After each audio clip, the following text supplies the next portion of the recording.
shower. I can't talk right now in the middle of this. Yo, David, it's the bridal shower. What? I don't understand what the bridal. What is this? Aramaic? Nah, check in the Rashi Pesachim. David, c'est Tosfot, man. Not a Tosfot. It's for your sister, bro. Oh, we forgot. Oh. It's on the Rashi. Lauren, have an amazing bridal shower. We're sure it's gonna be amazing. It's gonna be great. We got stuck in the sugya and we couldn't make it. Sorry. Bruh.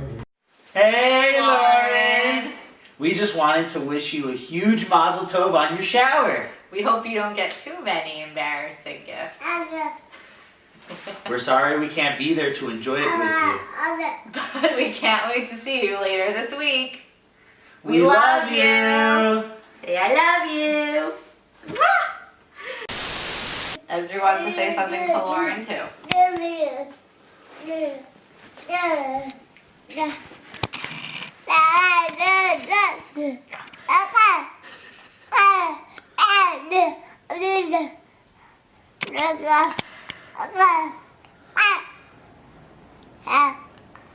Yeah.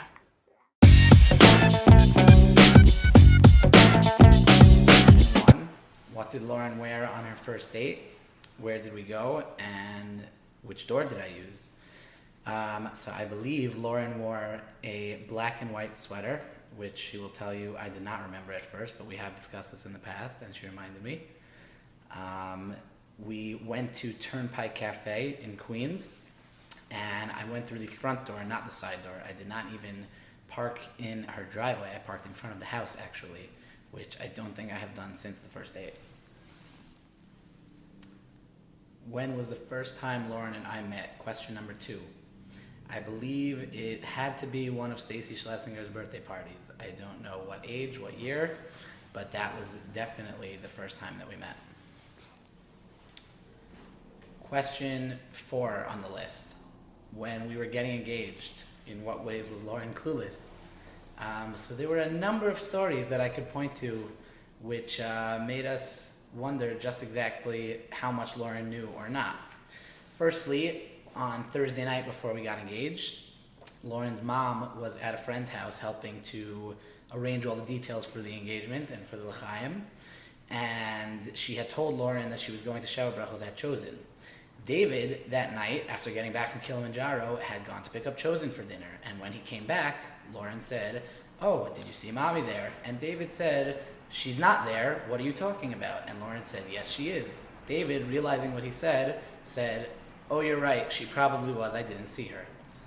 Secondly, on Friday afternoon, about 10 minutes before Shabbos, I get a call from Lauren's mom saying that we have trouble, that Lauren was home alone, and a large bouquet of flowers with a big card from my grandmother arrived at the house, and the card read, "Mazel tov on your engagement, Donnie and Lauren." We were not sure if Lauren had read the card. We thought she must have. She was the only one home. She must have seen these flowers, and we thought the surprise was done. However, I called Lauren to check in about 2 minutes later, and I said, "Did you happen to get the flowers I sent?" And she said, "You sent flowers? I didn't see any flowers in the house." She went to check the flowers. She said, "Yes, I got them. Thank you so much." She wondered why I sent such a large bouquet just for a regular Friday afternoon, but didn't ask any further questions for some reason. And the third story, the morning of the engagement, I was going to pick up Lauren to go to the US Open, and we were going to leave before her parents. And they were expecting some caterers to come to already start setting up some food while I had gone with Lauren before they had gone to the US Open. However, some of the cakes arrived while Lauren was still home, and Lauren was the one to open the door for these caterers. Quickly, her mother sent the caterers outside and told Lauren that they came to the wrong house. It was the wrong address. It was meant for a different delivery. And somehow, Lauren bought that story too. For some reason, she was clueless to all of these things and a number of other hints that probably took place. And she spent the entire Shabbos with me, and still we managed to surprise her that Sunday.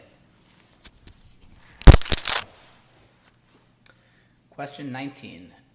If Lauren won the lottery, what would be the first thing that she bought?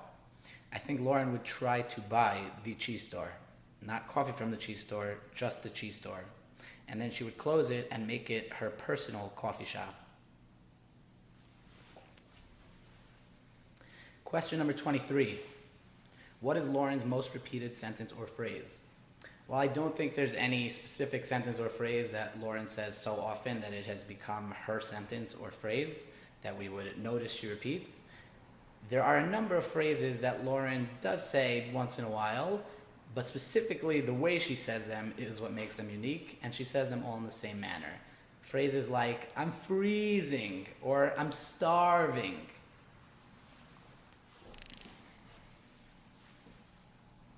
Question 21. Who takes longer to get dressed, myself or Lauren? I think both Lauren and I would have to admit that while Lauren does take longer to get dressed, I probably take longer to do my hair. Question 20. Did Lauren have any pets growing up? Although Lauren is terribly afraid of most animals, and very specifically dogs, Lauren and the Rubens did have a dog for a total of 4 days before they returned it. Question 18. If Lauren is home alone for dinner, what would she make herself?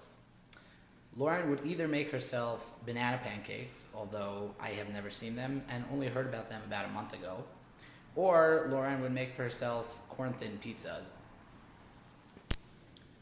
Question 16. What is Lauren's pet peeve? Lauren's biggest pet peeve would have to be when I leave any garbage lying around in my car or in the cup holders, any empty cups from Starbucks or Dunkin' Donuts. Lauren makes sure every single time she leaves my car to take all the little pieces of garbage with her and throw it out so that it's not there the next time and I can fill it with new garbage. Question 15. What perfume does Lauren wear? I believe it's called Heat. Beyonce, something to that effect. I don't actually know the exact name, but that is the perfume. Question 13. What is the one thing Lauren cannot live without? I think everybody here could probably figure that one out. And if we say it together on 3, 1, 2, 3, iced coffee.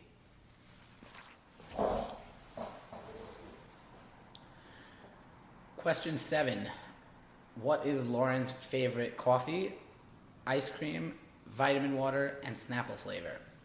Lauren's favorite coffee, I believe, is from the cheese store, a size 5 hazelnut coconut with skim milk and 3 Splendas, unless she has changed by now because she changes her favorite flavor once every couple of months.